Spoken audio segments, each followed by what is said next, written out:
Welcome to This Explainer. Okay, let's dive right into the fascinating biological journey of one of our most common everyday flavors. You know, as a botanist, I find the story of exactly how vanilla gets into our lattes and baked goods to be this stunning botanical paradox.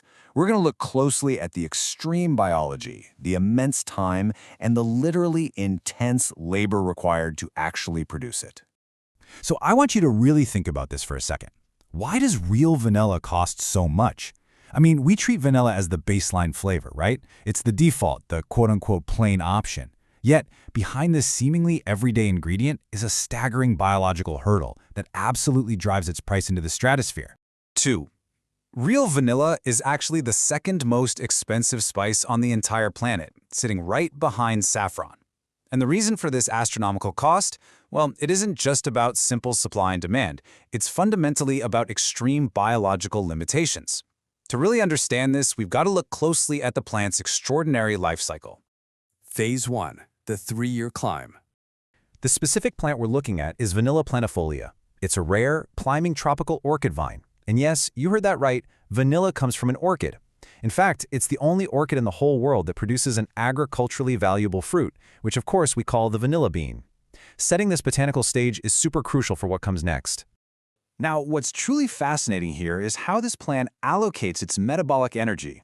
In the wild, this vine doesn't just, sit in the soil. It aggressively climbs upwards of 30 meters into the tropical canopy. That's huge. It actually secures itself using these highly specialized aerial roots that grip right onto host trees. And as it climbs, it focuses all its energy into this massive vegetative growth, unfurling these thick, waxy, glossy green oval leaves just to capture that dappled sunlight. 3.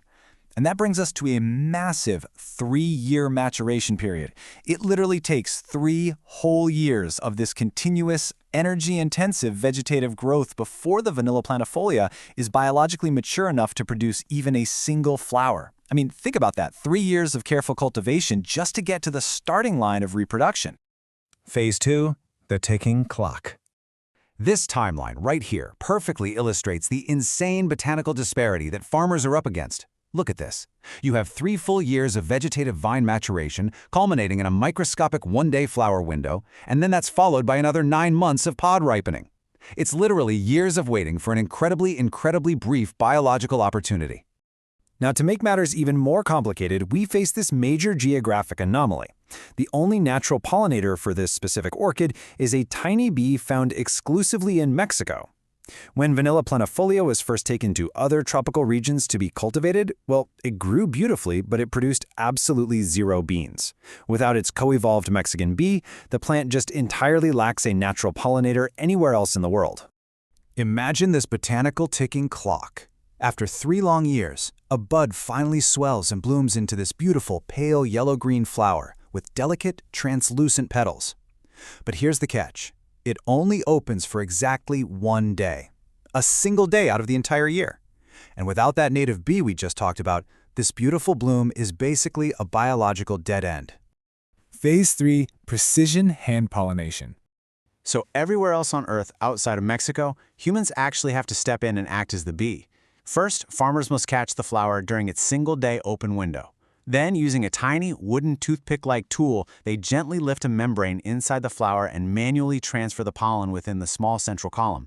It's a rapid, highly precise movement taking mere seconds, but get this, it has to be done to every single flower entirely by hand. The crucial botanical reality is this. If it's not pollinated in that window, it closes and falls away forever. There's absolutely 0 margin for error here. Farmers often only have a few optimal hours, mostly in the morning. If they miss that frantic window, the flower literally drops off the vine, and those 3 years of growth for that specific bloom were entirely for nothing.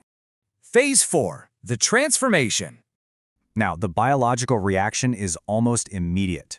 Following a successful hand pollination, the orchid flower quickly closes in on itself, and right at the base, cellular swelling begins, forming this tiny, pale green pod. Slowly, day by day, this pod elongates and grows heavier and heavier on the vine. 9. And then, we wait again. 9 months. It requires 9 grueling additional months for this green pod to fully swell and ripen on the vine. That means farmers have to protect the crop for almost a whole year after that single day of pollination, constantly ensuring the vine remains healthy as the pod draws nutrients to build all those complex aromatic compounds. The phenotypic transformation here is just incredible to see. An unripe green pod is pale, it's swollen, and it completely lacks that classic vanilla aroma we all know and love. But after 9 months of ripening and a subsequent highly complex curing process, it transforms into the dark, cured vanilla bean. It becomes this deep brown-black, developing a textured, waxy sheen, literally glistening with concentrated, highly valuable aromatic oils. The true cost of flavor. When you actually tally up the time investment on this chart, the math is just staggering. You've got 36 months of vegetative vine growth. Add to that the 9 months of pod ripening. Now contrast all of that waiting with a pollination window of just 0.03 months, literally a single day. The sheer volume of waiting compared to that microscopic window of high-stakes manual labor, well, it makes it abundantly clear why this is the second most expensive spice in the world. So, next time you taste vanilla, whether it's in a simple scoop of vanilla bean ice cream or a warm pastry, will you remember the 3 years of aggressive vine growth, the grueling 9 months of ripening, and most importantly, that single, frantic day of hand pollination that actually made your dessert possible? Nature's most complex flavor requires some seriously incredible human patience, and honestly, that is the true botanical paradox of vanilla.